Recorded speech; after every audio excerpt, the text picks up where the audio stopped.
For the dictation. Start. Sir, I support the demands for grants presented by the Ministry of Agriculture, and I would like to submit one thing in this regard. Stop.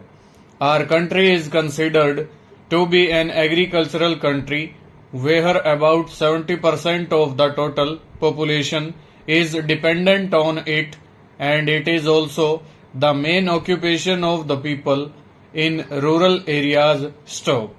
It is true that the country has made considerable development in this field after independence, but still it is essential to bring about further modifications in this field because with the constant increase in the population, our dependence on agriculture is also increasing and it has become a matter of great concern. Stop.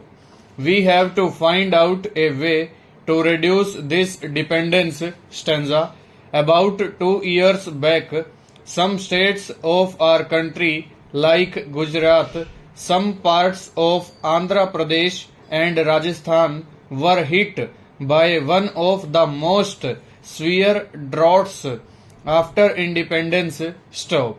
But the government under the worthy leadership of Shri Rajiv Gandhi readily met the challenge and did not let other parts of the country face any problem due to drought. Stop.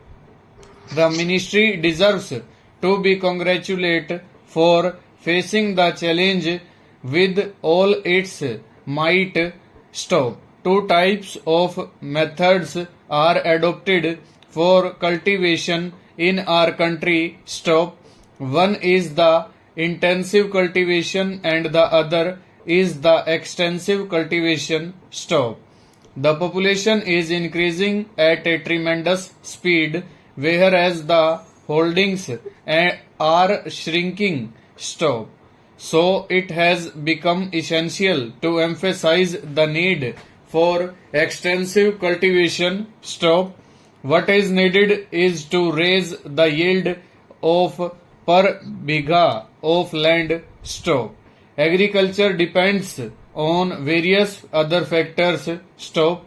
A farmer cannot reap a good harvest unless power supply and irrigation facilities are available to him. Stop. So far as irrigation is concerned, a few dams and canals have been constructed and pumping sets have been installed to fulfill the purpose of irrigation. Stop. But about the big canals, the general complaint is that the farmers do not get the water for irrigation in time. Stop. Though in Kanpur district, canals have been constructed and pump sets have been installed, but the water supply does not reach the fields at the tail end and the farmers suffer as a result thereof. Stop. I would like the central government to hold consultations with the state governments and make certain arrangements so that water reaches the tail end of the fields where the facilities of canals, pump sets, etc. are already there. Over.